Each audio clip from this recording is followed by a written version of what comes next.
A few years into my second marriage, we began to have some troubles with our marriage. I thought after we got married that our families would just blend and we would be one big happy Brady Bunch, so to speak, and it didn't work like that. It seemed like the more I tried to make everyone get along and mesh and combine, it was almost just like tossing all of us into a giant blender. We were busy trying to blend the families. I was busy, self-centered, trying to make things happen for the family, but I kind of maybe lost her on the way.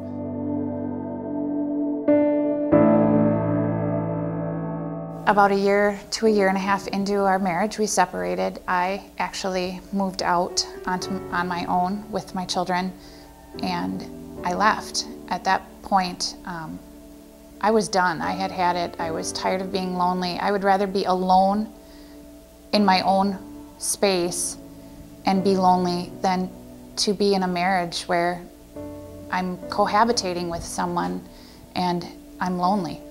I thought I was a decent guy, a good family man, but I was in the midst of losing my second marriage and was feeling pretty hopeless. I had lost hope. I wasn't just losing it, I had lost hope. I was not planning on putting our marriage back together at all, or even trying. I'm a fix-it type of guy and was trying to fix it as any way I could think of to fix it. But at that point, I didn't think it was fixable, and I thought it was a losing battle that I couldn't win. In 2010, my wife Donna was diagnosed with cancer. We were down at Marshfield, and the surgeon who did the surgery said he felt that he was 99% certain that it wasn't cancer. And as soon as the pathology report came back, he told us that it was cancer, and it just it was devastating, kind of blew everybody away. Well, it was not very many months later, the cancer came back, regardless of the chemotherapy, and she ended up in Eau Claire seeing a specialist down there, and he told us that she was at end stage. There's nothing more they can do.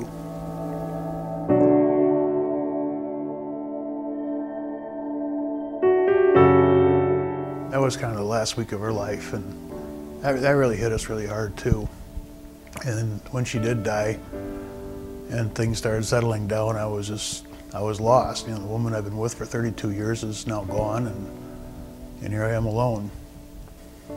I didn't know what the future had to hold for me, and I was feeling hopeless. I just didn't know. I've been really hard on myself. You know, I was never a terrible person, but I just let myself down on so many other people. I felt like there were so many things that I did wrong for so long that I didn't think I could be forgiven for. You know, I struggled so much inside with a lot of shame with some of the things that I've done, you know. Like I said, nothing terrible, but, you know, you make promises you can't keep because, you know, your friends and your family aren't as important as your lifestyle, and it's disappointing. I mean, there was a point, yeah.